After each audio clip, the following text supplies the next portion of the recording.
সকাল থেকে দুশ্চিন্তায় নিবিড় কর্মকার, কারণ 10 জুলাই বৃহস্পতিবার এসএসসি পরীক্ষার কাঙ্ক্ষিত ফল প্রকাশের দিন। মহা টেনশনে সময় পার করছে সে। ইন্টারনেটে বারবার চেষ্টা করেও দেখা যাচ্ছে না ফলাফল, মোবাইলে আসছে না ফলাফলের এসএমএসও। অবশেষে ঘড়ির কাঁটায় দুপুর 2টা বাজলে ইন্টারনেটে নিজের ফলাফল দেখতে পায় নিবিড়। বাসায় বসে প্রাথমিকভাবে যোগ করে দেখে 1300 নম্বরের মধ্যে তার মোট নাম্বার দাঁড়িয়েছে 1285। সবগুলো সাবজেক্টের মার্কসগুলো একবার ক্যালকুলেটরে হিসাব করে দেখলাম কত হয়। দেখি যে 1285 এসেছে।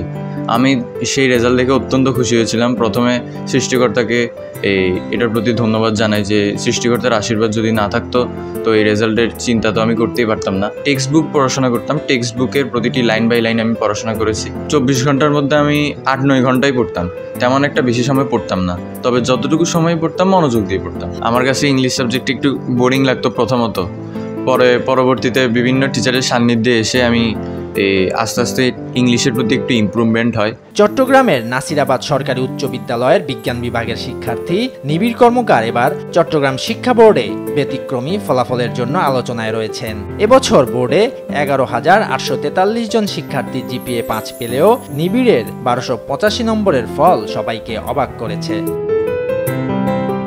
বন্দরনগরী আন্দরকিল্লা এলাকায় ভাড়া বাসায় থাকেন মেধাবী শিক্ষার্থী নিবিড়। বাবা জীবন কর্মকার বেসরকারি প্রতিষ্ঠানের চাকরিজীবী, মা রিয়া রায় গৃহিণী। নিবিড় ও তার ছোট বোনকে নিয়ে উজ্জ্বল ভবিষ্যতের কথা চিন্তা করে নোয়াখালী থেকে এসে চট্টগ্রামে বসবাস শুরু করেন বাবা জীবন কর্মকার। নিবিড়ের এমন প্রাপ্তিতে উচ্ছ্বসিত বাবা প্রত্যাশা করেন সে একজন সত্যিকার মানুষ হয়ে উঠুক। দেশের সবচাইতে সর্বোচ্চ নাম্বার সেটা জেনে অবশ্যই প্রত্যেক বাবা মারই খুশি হওয়ার কথা। আমরা কখনোই ওর এই ক্লাস 1 থেকে আপনার 10 পর্যন্ত এসএসসি পর্যন্ত আমরা কখনোই ওকে কোনো সময় ওরকে নিয়ে খুব একটা আমরা ইনসিস্টে যেতাম না। হ্যাঁ, ও যদি বলতেছে না এখন আমি পড়বো না, ঠিক আছে। এই ক্ষেত্রে আমরা বলবো আমি শুনেছি বলতেছে সে ইঞ্জিনিয়ার হতে চায়, বুয়েটে যাওয়ার তার ইচ্ছা।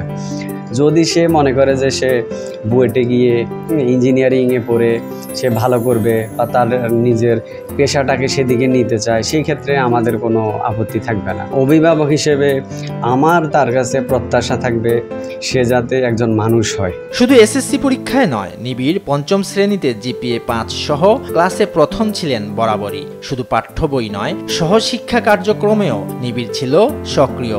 রেজাল্ট নিয়ে আনন্দিত নিবিড়ের মা রিপা রায়ও। প্রতিটা ঘরে বাচ্চাকে নিয়ে প্রত্যেকটা বাবা মারই স্বপ্ন থাকে, আমারও ছিল সেরকমই স্বপ্ন। তো একটা বাচ্চাকে তো আর শুরু থেকেই একেবারে আমি কি হবে ও ভবিষ্যতে আমি এই করে ফেলবো এরকমটা বলা যায় না। আশা তো থাকেই আমার, এরকম নর্মালি যেটা এরকম আশা ছিল।